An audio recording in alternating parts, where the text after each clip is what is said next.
네, 오늘 인생을 바꾸는 시편 제2강입니다. 1강에서 시편은 기도를 배우는 학교 같은 것이다. 기도를 배우는 교과서 같은 것이다. 이렇게 했었기 때문에 오늘은 시편의 뭔가에 대해서 서론에서 이런 설명을 드려보고 싶어요. 시편은 무슨 책인가? 시편은 삶의 여러 상황들이 있는데 그게 어려운 일 수도 있고요. 기쁜 일일 수도 있고 이렇게 승리에 대한 찬양을 할 수도 있기 때문에 어떤 우리가 살면서 겪을 수 있는 수많은 상황이나 문제들에서 첫째, 하나님은 나에게 어떤 말씀을 하실까를 알려주는 책이고, 둘째는 어떤 상황 속에서 내 마음은 어때야 하는가, 내 마음가짐, 내 믿음은 어때야 하는가를 알려주는 책이고, 마지막으로 셋째, 어떻게 그 상황에서 하나님의 도우심을 받을 수 있을까에 대해서 알려주는 책이라고 해볼 수 있겠습니다. 오늘은 잘해야 될 텐데 조금 짧게 특세 기간이기 때문에 시편 1편과 5편을 중심으로 하나님 말씀을 배워보겠습니다. 먼저 시편 1편입니다. 시편 1편은 지혜시로 분류가 돼요. 지혜시라는 것은 시편이지만 잠언처럼 지혜를 담고 있다라고 생각을 하시면 쉽고요. 그리고 시편 1편은 순서로도 150편 중에 1편이잖아요. 그래서 시편 전체로 들어가는 대문이다, 서문이다 이렇게 말을 많이 합니다.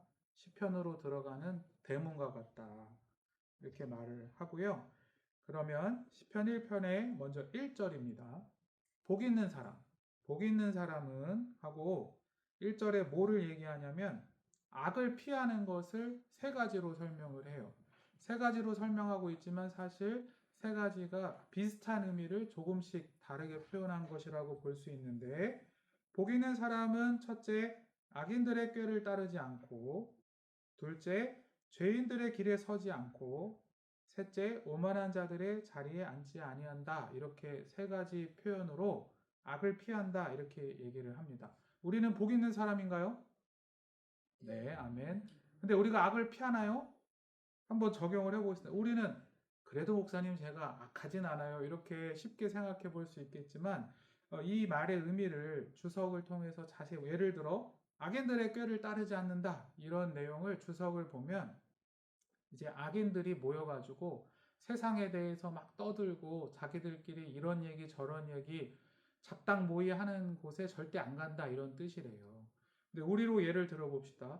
우리가 막 원해서 그랬는지 뭐 어쩔 수 없이 그랬는지 어쩌다 보니 그랬는지 모르겠지만 이렇게 세상 사람들과 섞여가지고 야 세상에서 잘 되려면 이래야 돼 하고 뭐 세상 얘기 막 서로 한다거나 뭐 이런저런 얘기하는 얘기들 중에 그렇게 말씀과 맞지 않고 또 좋지 않은 얘기들에 내가 노출이 되기도 합니다.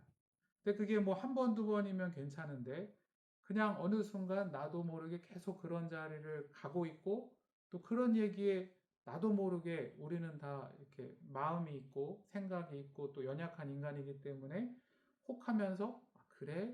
요즘은 뭐 골프도 치고 해외여행도 1년에 10번은 가져야 되는 거야? 자꾸 이런 얘기를 듣고 막 아, 교회 봉사를 빠지더라도 내가 해외여행을 가야겠군. 이러면은 과연 내가 악한 생각에 물들지 않았는가. 이렇게 나를 돌아볼 수 있다는 얘기죠. 어쨌든 악을 피해야 된다라고 하나님께서 우리에게 권고하십니다. 2절이 사실 1편이 대문 같다고 했는데 1편에서도 제일 중요한 말씀이 2절이라고 하겠습니다. 2절 앞에 동그라미 별표를 하셔도 됩니다. 2절에 이렇게 얘기합니다. 복 있는 사람은 여호와의 율법을 즐거워한다.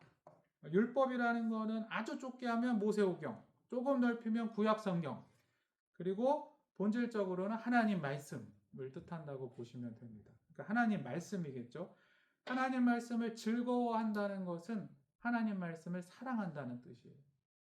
우리가 드라마 보고 우리 물론 드라마도 사랑할 수 있지만 드라마 보고 재밌고 즐거워하는 정도가 아니라 정말 그 말씀을 진리로 생각하고 사모하고 사랑한다 이런 것을 표현한 것입니다. 그리고 그 뒤에 아주 중요한 말이 나오는데 그 하나님 말씀을 주야로 낮밤으로 묵상하는 사람이다라고 얘기를 했습니다. 묵상이 뭘까요? 오늘 강의에서 묵상만 건져도 정말 많이 건진 겁니다. 묵상이라는 것은 따라하겠습니다. 반복해서 마음에 새기는 것, 되새기다 이런 뜻이 있거든요. 이렇게 표현할 수 있겠고, 말씀을 읽을 때 진지하게 이 말씀이 진리라면 그러면 내 삶이 어떻게 바뀌어야 되지? 이렇게 읽고 있다면 묵상이라고 할 수 있겠고요. 또 이러한 말도 있어요. 우리는 세상에 살면서 알게 모르게 세상으로부터 많이 설득을 당한다. 우리가 텔레비전을 켜고 막 광고를 보고 한참 막 뉴스를 보고만 있어도 우리는 알게 모르게 세상의 소리를 많이 듣고 설득을 당하고 있어요. 그게 좋은 말일 수도 있고 나쁜 말일 수도 있지만, 또 아니면 요즘 같으면 스마트폰을 보면서 우리는 끊임없이 여러 가지를 보면서 세상의 이야기에 설득을 당할 수 있습니다. 근데 묵상이라는 건 뭐냐면, 그러니까 하나님 말씀을 막 이렇게 짧게 읽고 잠깐 감동받고 그러지 말고 이 말씀의 진리에 정말 내가 설득 당할 때까지 그 말씀을 되새기는 것, 이게 묵상이다 이렇게 말한다는 거예요. 또 묵상이라는 것은 이러한 표현도 있습니다. 묵상이라는 것은 깊은 기도를 하겠다는 뜻이다. 하나님과 대화하겠다는 뜻이다. 하나님과 씨름하겠다는 뜻이다. 이런 뜻이 담겨져 있습니다. 즉 뭐냐면, 이런 마음으로 저도 여러분도 말씀을 또 시편을 읽기를 바라는데, 하나님, 이 시편 말씀이 진리라면, 사실이라면 지금 제 인생은 왜 이런가요? 저는 왜 이렇게 살고 있습니까? 이렇게 하나님과 대화하고 기도하는 것이 묵상입니다. 또 주님, 정말 이 말씀이 진리인 것을 내가 믿기 때문에 이 말씀이 꼭 내 삶에도 이루어지게 해주세요. 이렇게 기도하는 사람이 있다면 깊은 기도를 이 시편을 가지고 하고 있는 것입니다. 이게 묵상이라는 거예요. 자, 이제 왜 시편 1편이 시편의 대문인지 아시겠죠? 앞으로 시편 150편을 읽을 때에 이 말씀을 읽는 사람은 이 말씀을 묵상해서 이 말씀이 정말 내 삶에 적용이 되고 이 말씀이 진짜 내 삶의 실제가 되게 해달라고 말씀을 붙들고 씨름하듯 기도하면서 읽어야 한다. 이런 권고를 우리에게 해주고 있는 것입니다.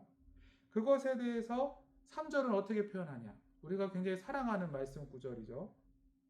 3절에 그는 시냇가에 심은 나무가 철을 따라 열매를 맺으며 그 잎사귀가 마르지 아니한 같으니 그가 하는 모든 일이 다 형통하리로다. 아멘. 이 말의 뜻은 뭐냐면, 말씀을 사랑하고 말씀을 이렇게 묵상하는 사람은 하나님 말씀에는 인간을 향한 하나님의 뜻, 또 인간을 향한 하나님의 목적, 그리고 우리의 삶의 깊은 진짜 본질이 담겨져 있기 때문에 이 말씀을 붙들고 씨름하고 사랑하고 묵상하는 사람에게는 그 말씀과 말씀의 능력과 생명이 나타난다. 그래서 실제 그 인생을 그 말씀대로 이루어 가신다. 그거를 아름답게 뭘로 표현해 주셨냐면 나무처럼, 그 삶을, 그것은 마치 나무와 같은데 철을 따라 열매를 맺고 늘 잎사귀가 푸르고 열매 맺는 풍성한 삶, 형통한 삶을 사는 사람과 같다. 복 있는 사람이다. 이렇게 표현해 준 게 3절의 말씀입니다. 이렇게 1절부터 3절까지가 사실 의인에 대해서 얘기하고 있고요. 그럼 4절과 5절을 뭘 얘기하느냐? 악인에 대해서 얘기를 합니다. 4절, 악인들은 그렇지 아니하이며 오직 바람에 나는 겨와 같도다. 이 속뜻은 뭐냐면요, 농부들은 농사를 마치면 수확을 하고 키질을 합니다. 아시죠? 키질을 이렇게 하면 알곡과 겨가 나누어집니다. 겨는 껍질이라는 뜻이거든요. 그래서 무거운 알곡은 키질을 통해 남아서 우리가 먹을 수 있는 영양이 있는 알곡이 되고, 쓸모없는 가벼운 겨, 껍질은 날아간다, 이 뜻이거든요. 그렇기 때문에 하나님께서 악인들의 인생이 바람에 나는 겨와 같다라고 한 뜻은 뭐냐면, 농부가 보기에도 쓸모없고 버림받는 가볍고 아무 쓸모도 없는 것이 악인들의 인생의 결론이다. 이런 말씀을 하신 것입니다. 하나님 앞에 최후 심판을 받을 때 악인들은 그런 평가를 받게 될 것이다 라고 약속하신 것입니다. 그래서 6절에도 의인들은 하나님께서 인정하시고 보호하시지만 악인들은 결국 멸망한다 라는 말씀을 주신 것이고요. 이렇게 시편 1편을 통해서 우리는 두 가지를 결론적으로 배울 수 있습니다. 시편 1편을 통해서 시편의 대문이라고 했는데, 첫째는 우리가 하나님 말씀을 어떤 자세로 읽을 것인가, 시편을 어떤 자세로 묵상할 것인가에 대해서 오늘 시편 1편은 말씀을 사랑해라. 아까 전에 말씀을 읽으면서 이렇게 기도하면 좋다고 제가 했잖아요. 말씀을 읽으면서 하나님, 이 말씀이 정말 진리라면 제 삶에도 이루어지게 해주세요. 하나님, 이 말씀이 정말 진리인데 왜 제 삶은 그렇지 않을까요? 이렇게 하나님과 씨름하듯 대화하듯 기도한다고 했는데, 누가 그렇게 말씀 붙들고 기도할까요? 말씀을 사랑하는 사람, 말씀이 진짜라고 믿는 사람인 거예요. 그래서 그 말씀에 소망을 두고 씨름하고 그 말씀 붙들고 한 시간씩 기도하는 거예요. 그렇게 시편을 읽어달라고 시편 1편이 대문과 같이 우리에게 당부하고 있는 것이고요. 또 시편 1편을 통해서 우리는 무엇을 배울 수 있냐면, 우리 강의 제목도 잘 지었습니다. 제가 인생을 바꾸는 시편이잖아요. 그래서 그렇게 말씀을 사랑하는 사람, 묵상하는 사람, 기도하는 사람에게 말씀이 생명이 되고 능력이 돼서 우리 인생이 시냇가에 심은 나무와 같이 될 것이다. 말씀을 따라 열매를 맺게 될 것이다. 아멘. 네, 그게 시편 1편이 우리에게 주는 교훈, 결론이라고 할 수 있겠습니다. 두 번째로 시편 5편입니다. 시편 5편을 배우기 전에, 시편 5편은 5단계의 구조가 있다. 이걸 먼저 알고 보면 좀 쉬운데요. 그것도 반복이 됩니다. 의인, 악인, 의인, 악인, 의인, 끝. 이렇게 5단계. 1절부터 3절까지 의인, 4절부터 6절까지 뭘까요? 악인, 7절부터 8절 내용은 의인, 9절부터 10절은 다시 악인, 11절부터 11절까지 다시 의인에 대한 내용으로 왔다 갔다 5번 하면서 구조를 이루고 있습니다. 그렇게 보시면 되고요. 그럼 1절부터 3절까지의 내용은 뭐냐? 기도입니다. 기도. 기도에 대해서 우리에게 3가지 정도로 우리에게 은혜를 끼치는 내용을 담고 있는데, 첫째는 1절과 2절에 나오는데, 우리가 기도를 할 때 하나님께 여러 종류의 말을 한다는 거예요. 1절 말씀을 보시면 나의 말에 귀 기울이 살, 이 말은 우리가 평소 옆 사람과 말하는 것처럼 그냥 일반적인 말입니다. 그리고 뒤에 나의 심정을 헤아려 주소서 이렇게 돼 있죠. 심정. 이 심정은 주석을 보면 뭐냐면, 마음이 괴로워 구구절절 말로 할 수 없는 거, 내 마음속에 담겨 있는 거, 탄식 같은 거, 이거를 헤아려 달라고, 들어달라고 기도하는 거고요. 그리고 2절에는 이제 하나님께 간절히 부르짖는 소리, 우리가 부르짖어 기도할 때도 있잖아요. 이런 것들을 하나님께 다 기도를 들어달라고 요청하고 있습니다. 은혜가 되시지 않나요? 우리도 마찬가지입니다. 우리가 하나님께 기도를 할 때, 하나님께 말을 올려드릴 때, 그게 그냥 내가 늘 하는 기도일 수도 있고, 너무 속상해서 말로도 다 표현 못하는 탄식일 수도 있고, 또 하나님께 간절히 주여 하고 부르짖는 걸 수도 있는데 하나님 다 들으신다라는 내용을 담고 있고, 두 번째 기도에 대해서 주는 은혜는, 두 번째 은혜는 2절 처음에 하나님을 어떻게 부르냐면 나의 왕 나의 하나님이여 이렇게 불렀어요. 이렇게 생각하면 쉽습니다. 여러분 어디 가서 나의 사장님 이렇게 부르시나요? 나의 부장님 부르시나요? 아니죠. 근데 반대로 나의 남편 익숙하시죠? 물론 가끔 왼수 같기도 하지만 내 남편, 내 배우자, 나의 아내, 내 자녀 이렇게 하잖아요. 그러니까 나의 왕 나의 하나님이라는 것에 담긴 기도의 뜻은 뭐냐면, 따라하겠습니다. 하나님과 나는 친밀한 관계, 개인적 관계라는 거예요. 정말 부모와 자녀의 관계 같다는 거예요. 그것이 우리에게 주는 은혜이고, 세 번째 기도에 대해서 가르쳐주는 은혜는 3절에 있습니다. 맨 마지막에 아침에 내가 주께 기도하고 바라리이다 이렇게 되어 있는데요. 아침에라는 것은 이 시편이 이제 이스라엘에서 공적으로 쓰일 때는 아침 제사, 예배 등에 쓰였을 것이다 라고 보고 있고, 우리로 얘기하면 아침을 시작하면서 하나님께 기도할 수 있다. 이렇게 적용해 볼 수 있겠어요. 그 다음에 그냥 기도하는 게 아니라 내가 주께 기도하고 바라리이다. 바라리이다라는 말의 뜻은 하나님의 응답을 기다린다는 뜻입니다. 왜 우리가 하나님의 응답을 기다릴 수 있을까요? 우리가 하나님을 언약의 하나님이라고도 부르죠. 하나님은 하나님의 말씀을 꼭 지키시는, 약속을 지키시는 하나님이기 때문에 우리가 기도하고 하나님을 바랄 수 있는 것입니다. 이게 기도의 은혜고요. 자, 이제 1절부터 3절까지 설명을 마쳤고, 이거는 의인이 기도할 때 대한 얘기였고, 4절부터 6절은 이제 넘어가니까 악인에 대한 내용이겠죠. 악인에 대해서 뭘 얘기하고 있냐면, 일단 다양한 악인들이 나옵니다. 5절, 6절에 오만한 자들 나오고, 행악자 나오고, 네, 그렇죠? 거짓말하는 자들 나오고, 피 흘리기 즐기고 속이는 자들, 이런 다양한 악인들의 모습이 나오고, 근데 악인들에 대해서 하나님이 어떻게 하시느냐에 대해서 4절, 5절에 또 어떻게 나오냐면, 하나님의 목전에 나서지 못하고 하나님의 미움을 받고 하나님이 싫어하시고 그리고 최후에 멸망한다. 이렇게 단호하게 말씀을 하시고 있습니다. 이것이 우리에게 주는 교훈이 뭐냐? 4절부터 6절까지에 대해서 악인들이 다양한 종류가 있고 그 악인들은 하나님이 싫어하시고 미워하시고 하나님 앞에 가지 못한다. 이런 말씀을 통해서 우리에게 주는 것은 뭐냐면 첫째로 우리가 세상에 사는 동안 그런 세상에 있는 악들에 대해서 분별할 수 있어야 된다는 것입니다. 네. 세상이 악할까요? 네. 인간들은 죄인이고 나를 포함해서 우리 인간은 죄성이 있고 그렇기 때문에 세상에는 악이 있습니다. 뿐만 아니라 악한 영이라고 불리우는 사탄 마귀도 있습니다. 그렇기 때문에 우리가 이 세상에 사는 동안 당연히 악을 경험할 수 있어요. 그게 직장이 됐던 또 아주 때로는 가정이 됐던 어떤 곳이 됐던 간에 마음 아픈 일이지만 우리는 악을 경험하기도 합니다. 어떤 사람은 정신적 고통을 겪기도 하고 드물지만 육체적이거나 재정적인 피해를 우리는 세상에 살면서 경험할 수도 있습니다.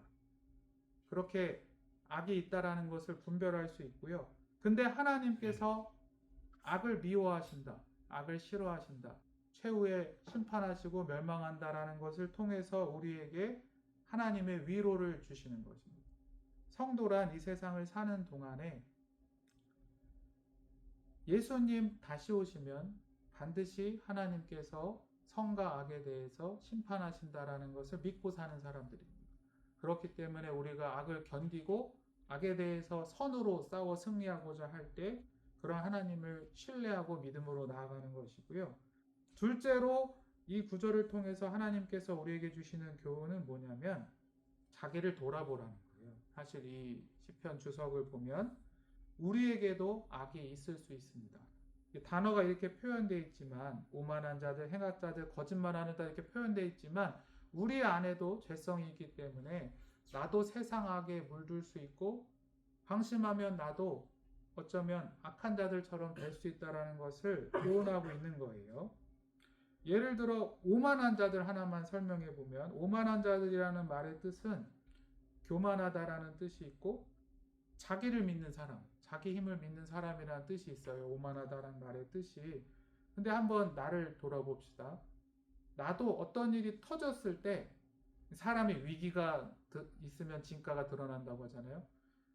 딱 위기가 터졌어요. 딱 무릎 꿇고 주여 하시나요? 아니면 딱 머리를 굴려가지고 이 재정적인 어려움을 타게 하려면은 내가 통장이 몇 개고 여기서 이렇게 하고 저렇게 해야 되나? 이렇게 하시나요? 회사에서 부당한 일이 생겼습니다. 악을 경험했어요. 속으로 부글부글하면서 제가 어떻게 나한테 저럴 수 있을지 그게 저도 그럴 수 있는 것 같습니다. 그게 사람이긴 한데 근데 조금 후에라도 하나님께 탄원하고 하나님 제가 어떻게 하는 것이 말씀을 따르는 것입니까? 이렇게 바로 말씀으로 나아갈 수 있어야 성도라고 할 수 있겠습니다. 근데 계속 그런 마음, 분노하는 마음, 똑같이 보복하고 싶은 마음에만 머물러 있다면 나에게도 악이 있다는 것을 이 시편 말씀은 깨달으라고 자기를 돌아보고 경계하라고 주는 말씀이고요. 다시 7, 8절은 이제 의인 얘기겠죠. 특별히 예배에 대한 얘기입니다. 예배. 7절 말씀입니다. 오직 나는 주의 풍성한 사랑을 힘입어 주의 집에 들어가 주를 경외함으로 성전을 향하여 예배하리이다.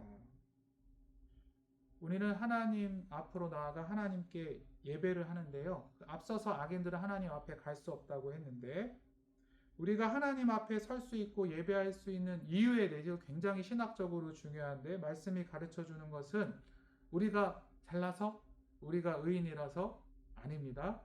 오직 하나님의 풍성한 사랑에 힘입어서 지금 사순절인데 다른 말로 오직 예수님께서 우리 죄를 대신하셔서 우리를 사랑하여 그 보혈로 우리를 용서해 주셨기 때문에 우리는 하나님께 예배 드릴 수 있습니다. 아멘. 그리고 예배를 드리는데 성전을 향해서 예배를 드린다 이렇게 표현을 했어요. 그 당시 구약 성경에서 성전이라는 건 하나님의 임재를 뜻하는데 오늘날로 표현하면 하나님이 이 자리에 임재하신다. 하나님 이곳에 계신다. 그런 뜨거운 마음으로 내가 예배한다라는 뜻이 담겨져 있는 거예요.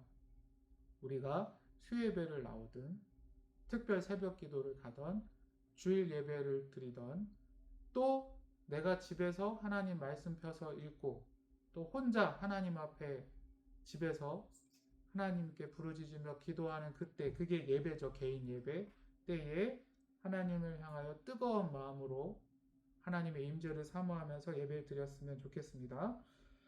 그리고 다시 9절부터 10절 다시 악인들이겠죠. 특별히 악인들의 말에 대해서 얘기가 나오고 있습니다. 어떻게 보면 오늘 수요일의 말씀과도 좀 연결될 수 있는데 악인들의 입이라고 표현되는 말 악인들의 말의 특징은 첫째 90절을 보면 신실함이 없다고 돼 있고 그러니까 거짓이 많겠죠. 그 다음에 심중이 약하다. 그러니까 그 말의 바탕이 되는 마음 그 생각이 약하다는 거예요 이미. 그 다음에 목구멍이라고 표현되어 있는데 이게 이제 신체 기관을 말하고 싶은 건 아니겠죠. 말이 나오는 통로인데 그 목구멍이 무덤과 같다고 했습니다. 그 말은 뭐냐면 그들의 인생이 욕심으로 가득 차 있고 그래서 결국 멸망을 향하여 죽음을 향해 가는 것과 같은 것이 악인들이다 라는 말씀을 하시는 거고요. 아첨이란 단어도 있는데 그저 겉으로 듣기 좋은 말만 많이 하는 것을 묘사하는 것입니다. 그래서 이 90절 내용도 우리에게 첫째로는 말이 중요하다는 것 그래서 악을 멀리할 때 악한 말을 멀리해야 된다는 것을 교훈하고 있는 것이고요. 두 번째로 똑같습니다. 역시 적용을 할 때 자기를 돌아보라는 것. 우리의 말이 또 사실 겉으로 표현만 안 했을 뿐 내 마음속 생각, 말의 바탕이 되는 그 심중이 어떤지를 깨어 점검해야 된다는 게 오늘 시편의 가르침인 거거든요. 그래서 어쩌면 나도 모르게 내 생각도 그저 세상 말에 물들어서 세상 말을 따라가는 것인지 아니면 정말 하나님 말씀을 사랑하고 묵상해서 하나님 말씀을 붙들고 있는 것인지를 돌아볼 수 있어야 되겠습니다. 그래서 그렇게 악인들을 닮지 않기를 이렇게 권고하시는 것입니다. 10절은 이제 말에 대한 얘기였고요. 10절은 이 시편 저자가 기도하기를 하나님이여 그들을 악인들을 정죄하사 자기 꾀에 빠지게 하시고 쫓아내소서 그들이 주를 배역함이니이다 이렇게 기도를 했습니다. 그래서 하나님께서 정죄하시고 쫓아내소서 이렇게 단호하게 탄원 기도를 했는데 여기서 우리에게 주는 교훈은 저자가 자기 복수심으로 기도한 게 아니에요. 하나님 제가 나한테 이렇게 못되게 했어요. 벌 주세요. 이런 차원이 아닙니다. 하나님의 공의가 들어있는데 왜 우리가 엄마한테 이럴 때는 어렸을 때 형제 이럴 때 엄마 형이 나한테 먼저 장난감 뺏어가고 욕했단 말이야 이러면서 엄마가 빨리 혼내줘 이게 아니고 뭐라고 얘기했냐면 여기서는 우리도 이 기도를 배워야 됩니다. 악에 대해서 기도하기를 그들이 주를 배역함이니이다. 다시 말해 하나님께 반역했습니다. 다시 말해 이 세상을 살면서 하나님 말씀이 아닌 악한 마음, 악한 생각을 가지고 악하게 살아가고 있기 때문에 결국 말씀대로 하나님이 그들을 심판하실 것이다 라는 탄원 기도를 한 거예요. 혹시 우리가 이 세상에 살면서 악한 일을 겪을 수 있습니다. 악한 영, 마귀에 의한 공격을 받을 수도 있는데 하나님께서 마귀는 다 최후 심판 받을 것이라고 하셨고요. 또 악한 일을 겪을 때에도 물론 악한 사람들이 돌이켜 예수를 믿고 구원받기를 기도해야 하고 먼저 예수님의 사랑을 받은 자로서 그리고 어쨌든 그 악이 돌이켜지지 않을 때는 하나님께서 공의로 심판하실 것이라는 것도 우리는 알고 있는 것입니다. 마지막으로 11절에서 12절입니다. 11절에서 12절은 찬양이기도 하고 하나님의 보호를 간구하는 기도이면서 이미 확신의 기도, 확신의 찬양을 하고 있는 부분이에요. 11절을 보시면 중간에 주의 보호로 말미암아 영원히 기뻐 외치고 이렇게 되어 있습니다. 이런 고백이 우리에게도 있었으면 좋겠는데 있으신가요? 내 인생에 말을 하면서 보니 나는 얼마나 충만한가 하면서 찔리는데 내 인생에 하나님의 보호하심이 늘 가득하기 때문에 나는 영원히 기뻐 하나님을 찬양하고 높입니다. 이렇게 했어요. 특히 우리가 지난주에도 설명했는데 시편을 통해서 배워야 될 것은 이 시편에 있는 사람들은 깊은 기도를 통해서 문제가 다 해결되지 않을 때 이미 이러한 찬양으로 나아간다는 고통을 겪고 있으면서도 하나님은 과거에도 그러셨고 앞으로도 늘 나를 보호하시고 인도하시는 주님이시므로 나는 하나님을 영원히 기뻐합니다. 이렇게 하나님을 찬양할 때 하나님의 능력이 더 나타나고 우리의 인생을 인도하십니다. 또 12절에는 이렇게 했어요. 하나님께서는 의인에게 복을 주시고 방패로한 같이 은혜로 그를 호위하시리이다. 하나님께서 의인들에게 축복하신다. 복을 주신다. 이렇게 얘기했고 또 하나님께서 마치 방패처럼 평생의 삶을 호위해 주신다. 이렇게 저자가 확신을 가지고 찬양하고 있습니다. 앞에 있는 기도들은 하나님께 간구에 가까웠다면 이미 여기서는 확신하고 찬양함으로써 기도를 올려드리고 있습니다. 이렇게 시편 5편에 대해서 배워보았는데요. 시편 5편에 여러 가지 좋은 내용이 참 많았는데 마무리를 하면서 제가 주기도문의 한 구절이 특히 떠올랐어요. 뭘까요? 뭘 것 같으세요? 우리를 시험에 들게 하지 마옵시고 다만 악에서 구하시옵소서. 이러한 교훈이 시편 5편에도 잘 드러나고 있습니다. 시편 5편을 아침에도 기도할 수 있다고 했는데 적용한다면 이런 것이겠죠. 하나님, 우리가 이 세상에 살 때에 저도 죄인입니다. 저도 죄에 잘 넘어지고 악에 물들기 쉽습니다. 또한 속상하지만 모든 일이 형통할 때도 있지만 속상하지만 오늘 하루 내가 살 때에 내가 요즘 악한 일들, 부당한 일들을 겪고 있는 것 같습니다. 힘든 일을 겪기도 합니다. 또는 또 언제든지 악한 영 마귀가 우는 사자처럼 내가 믿음으로 살지 못하도록 말씀대로만 살지 못하도록 공격하기도 합니다. 이럴 때 주님 나를 깨워서 시험에 들게 하지 마시고 죄에 빠지지 않게 하시고 말씀 붙들고 승리하게 하시고 또 그러한 세상의 악으로부터 악한 영들의 공격으로부터 나를 건져 주시옵소서. 이렇게 기도하는 것이 이제 주기도문이고 또 오늘 시편 5편도 그러한 내용들을 아침에 특별히 늘 할 수 있는 기도지만 기도할 수 있다라는 것을 우리에게 가르쳐 주고 있습니다. 오늘 시편 1편과 5편을 중심으로 하나님 말씀을 또 배워 보았고요. 또 특별히 마지막으로 하나님 말씀은 묵상해야 되는 거다. 사랑하고 묵상해야 되는 거다라는 가르침이 또 저와 우리 모든 분들에게 마음 깊이 새겨졌으면 좋겠습니다. 제가 기도하고 마치겠습니다. 사랑이 풍성하신 하나님 아버지, 하나님께서는 이미 우리에게 우리의 인생이 말씀을 따라간다면 시냇가에 심은 나무와 같을 것이요 철을 따라 열매를 맺는 풍성한 삶, 형통한 삶이라고 약속하여 주십니다. 인생을 산다는 것이 호락호락하지 않고 세상에는 악이 있고 나의 마음도 연약하지만 하나님 말씀과 늘 씨름하고 그 말씀을 사랑하고 그 말씀을 신뢰하고 붙들어서 하나님의 약속대로 말씀을 통하여 많은 열매를 맺는 우리의 인생 삼아 주시옵소서. 예수님의 이름으로 기도합니다.